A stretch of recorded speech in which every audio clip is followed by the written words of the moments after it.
नमस्कार, आप देख रहे हैं न्यूज एक्सप्रेस। मैं आपके साथ शबनम।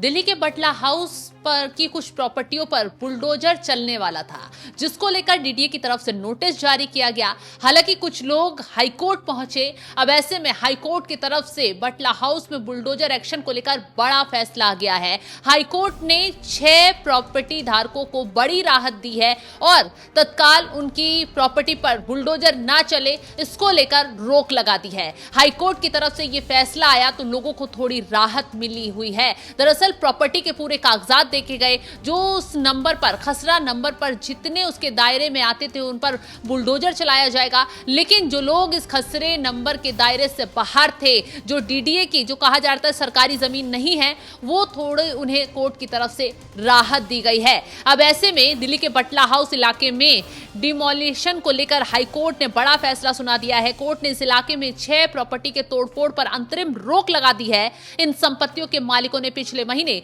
दिल्ली डेवलपमेंट अथॉरिटी यानी डीडीए की ओर से जारी किए गए नोटिस को हाईकोर्ट में चुनौती दी थी। याचिकाकर्ताओं का दावा है कि बटला हाउस इलाके की कुछ संपत्तियां खसरा नंबर 279 के बाहर आती हैं, जबकि कुछ इसके दायरे में आती हैं। इन संपत्तियों के निवासियों का दावा है कि उनकी संपत्तियां पीएम उदय योजना के अंदर आती हैं। बता दें कि बटला हाउस इलाके में खसरा नंबर 279 के निवासियों को नोटिस जारी कर मकान खाली करने के लिए कहा गया था। लेकिन वहां के जो लोग थे उनका कहना है कि सभी संपत्तियां खसरा नंबर 289 के अंदर आती हैं। इस मामले पर सुनवाई करते हुए हाईकोर्ट ने कह दिया है कि अगली सुनवाई तथा यथास्थिति मतलब कि अगली सुनवाई तक यथास्थिति बनाई रखी जाए और इस मामले में जब अगली सुनवाई होगी फिर से पूरी चीजें देखी जाएंगी, पूरा माहौल देखा जाएगा। सरकार की तरफ से, डीडीए की तरफ से क्या कोर्ट में कागजात पेश किए जाते हैं, क्या कुछ बताया जाता है, पूरी जांच पड़ताल की जाएगी और हो सकता है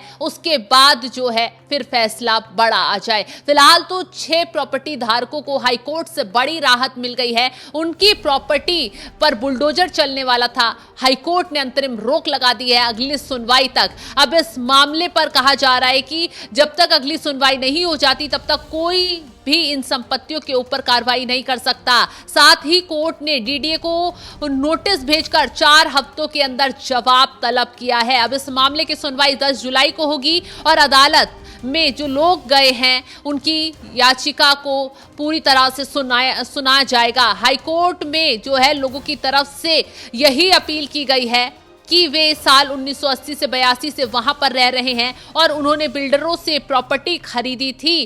कोर्ट में बताया गया है कि खसरा नंबर 279 में कुल 34 बीघा जमीन है, जिसमें 2 बीघा और 10 बिस्वा पर अवैध निर्माण हटाने का आदेश दिया गया है, लेकिन इसमें से सारी संपत्तियां अवैध नहीं हैं।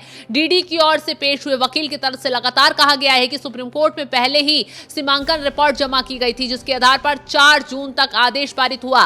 सुप्रीम कोर्ट ने 7 मई को कहा था कि कानून के मुताबिक उचित कार्रवाई की जा सकती है। डीडीए की ओर से कहा गया था कि वहां जो डॉक्यूमेंटेशन है वो पूरा नहीं है, कुछ दस्तावेज जो हैं वो लोगों के पास ठीक नहीं है। पूरी जांच पड़ताल की गई है, उसके बाद पता लगा है कि ये जमीन जो है अवैध तरीके से इस पर कब्जा किया हुआ है। हालांकि लोगों का लगातार दावा यही है कि वो यहाँ से आज से नहीं, मतलब वर्षों से रहते आ रहे हैं। 1982-81 से उन लोगों ने यहाँ पर आकर शरण ली, उसके बाद जमीनें खरीदी, बिल्डरों के द्वारा ये जमीनें खरीदी गई थी। अब लोग यही कह रहे हैं कि इस पूरे मामले पर उनका क्या कसूर है, उन्हें क्यों मार दी जा रही है, उनसे क्यों छत छीनी जा रही है। हालांकि हाईकोर्ट ने 6 लोगों को तो बहुत बड़ी राहत दे दी है। अब आगे इस मामले पर क्या कुछ सुनवाई होती है, क्या डीडीए को झटका लगता है या फिर लोगों को राहत मिलती है, ये देखने वाली बात होगी। फिलहाल बटला हाउस में 6 प्रॉपर्टी धारकों को लेकर हाईकोर्ट ने बड़ा फैसला सुना दिया है। इस खबर को लेकर आप क्या राय रखते हैं, कमेंट कर अपनी राय जरूर बताएं और तमाम खबरों की अपडेट के लिए आप हमारे साथ जुड़े रहें। नमस्कार।